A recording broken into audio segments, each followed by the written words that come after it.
आज मैं एक प्रॉब्लम को डिस्कस करूंगा जो कि जेईई मेन 2021 में आया है। देखिए ये प्रॉब्लम आपका क्या है, चूज द इनकरेक्ट स्टेटमेंट।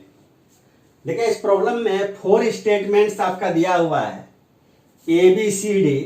इसमें से जो इनकरेक्ट है यानी उसको चूज करना है, जो यानी करेक्ट हमारा नहीं है। तो देखिए हम लोग एक एक ऑप्शन को हम लोग देखते हैं।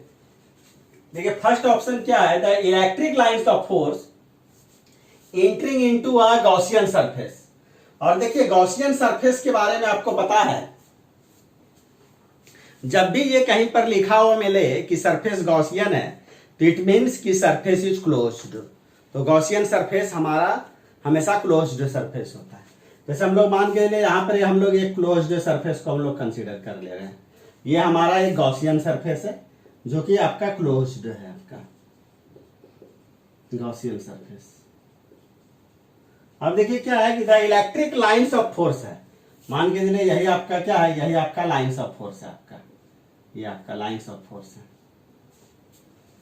ये सब जो देख रहे हैं ना, यही आपका लाइन ऑफ फोर्स है। तो इस प्रॉब्लम में पूछा जा रहा है, देखिए इस प्रॉब्लम में पूछा जा रहा है कि the electric lines of force entering into a Gaussian surface provide negative flux. तो देखिए ये जो इलेक्ट्रिक लाइन ऑफ फोर्स है, यही ना आपका गॉसियन सरफेस में, ये आपका यहां से आपका इन कर रहा है, यहां से आपका ये सरफेस को आपका क्या है, सरफेस से आउट हो रहा है आपका। तो यहां पर अगर हम लोग एक एलिमेंट्री पोर्शन को अगर हम लोग कंसीडर कर ले, यहाँ पे देखिए यहां पर अगर हम लोग अगर एक एलिमेंट्री पोर्शन को कंसीडर करें तो उस एलिमेंट्री पोर्शन का देखिए एरिया वेक्टर आपका इधर होगा, उस एलिमेंट्री पोर्शन का नहीं, यही आपका एरिया वेक्टर होगा। और हम लोगों को ये मालूम है कि इंटेंसिटी हमेशा लाइन ऑफ फोर्स के क्या होता है, टेंजेंशियल होता है। तो यहाँ पर देखिए, यहाँ पर इंटेंसिटी आपका ऐसे होगा, आपका ये इंटेंसिटी यही हो गया। और यहाँ पे दोनों के बीच का एंगल अगर देखिएगा ना, थीटा, तो यहाँ पर थीटा आपका क्या है, 90 डिग्री से आपका क्या है, ग्रेटर है। तो यहाँ पर जब लाइन ऑफ फोर्स इस गॉसियन सरफेस को जब इन कर रहा होगा, तो जिस पॉइंट पर इन करेगा उस पॉइंट पर अगर आप एलिमेंट्री सरफेस को कंसीडर कीजिएगा तो उससे कितना फ्लक्स पास करेगा, डी फाई इक्वल टू आपका क्या हो जाएगा, ई डॉट डी एस। और इसी को हम लोग क्या लिखिएगा, ई डी एस कॉस थीटा। क्योंकि यहाँ पर देखिए ई इंटेंसिटी का मैग्नीट्यूड है, डी एस आपका क्या एलिमेंट्री सरफेस के एरिया का मैग्नीट्यूड है। तो ये भी पॉजिटिव, ये भी पॉजिटिव। और थीटा अगर ग्रेटर देन 90 होता है तो उस कंडीशन में कॉस थीटा क्या होता है आपका, निगेटिव।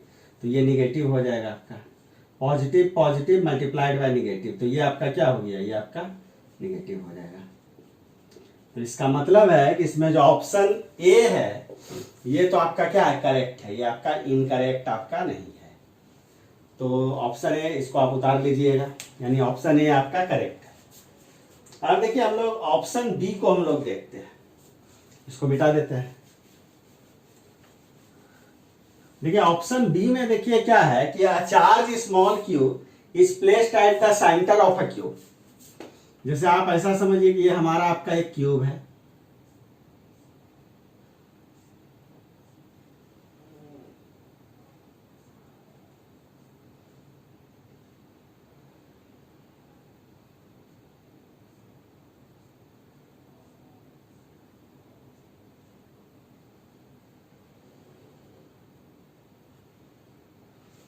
देखिए ये हमारा आपका एक क्यूब है और इसी क्यूब के सेंटर पर एक चार्ज को रखा गया है। तो आपको बताना है कि the flux through all the faces will be the same. तो जब क्यूब के सेंटर पर हम लोग एक चार्ज को रखेंगे ना, तो सेंटर के रिस्पेक्ट में all the 6 faces of cube वो आपका क्या है, सिमेट्रिकली आपका प्लेस है। तो यहां पर आपका क्या हो जाएगा कि चूंकि सेंटर ऑफ क्यूब के रिस्पेक्ट में ऑल द 6 फेसेस आपका सिमेट्रिकली आपका प्लेस्ड है, तो each face of the cube से आपका क्या होगा, सेम फ्लक्स आपका पास करेगा। इसका मतलब ये भी ऑप्शन हमारा आपका क्या है, आपका करेक्ट है। अब देखिए थर्ड ऑप्शन को अगर आप ध्यान से देखिएगा, ऑप्शन सी को, in a uniform electric field, uniform electric field net flux through a closed Gaussian surface. देखिए गॉसियन सरफेस का ही मतलब होता है कि वो सरफेस आपका क्लोज होगा, वहां पर क्लोज को लिखने की जरूरत नहीं है। क्लोज्ड आपका ऑप्शनल हो जाता है आपका।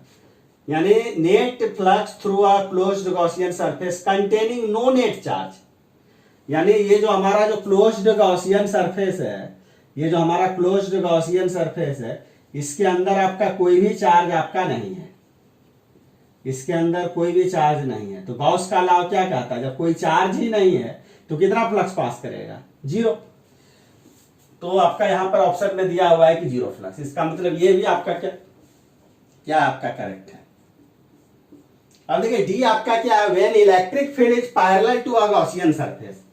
जैसे मान के चले ये आपका गॉसियन सरफेस है आपका, इलेक्ट्रिक फील्ड देखिए यहां पर आपका क्या है, सरफेस के आपका पैरेलल है आपका इलेक्ट्रिक फील्ड।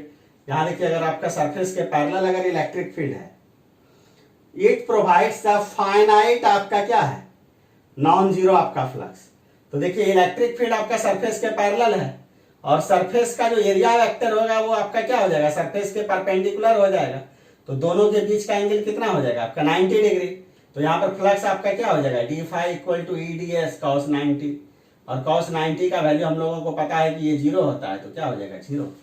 तो यहां पर दिया हुआ है कि it provides finite non zero flux, नहीं यहां पर आपका कितना फ्लक्स आपका पास करेगा, आपका जीरो फ्लक्स आपका पास करेगा, फाइनाइट नॉन जीरो नहीं होगा। तो ये जो डी ऑप्शन है यही आपका क्या है, इनकरेक्ट है।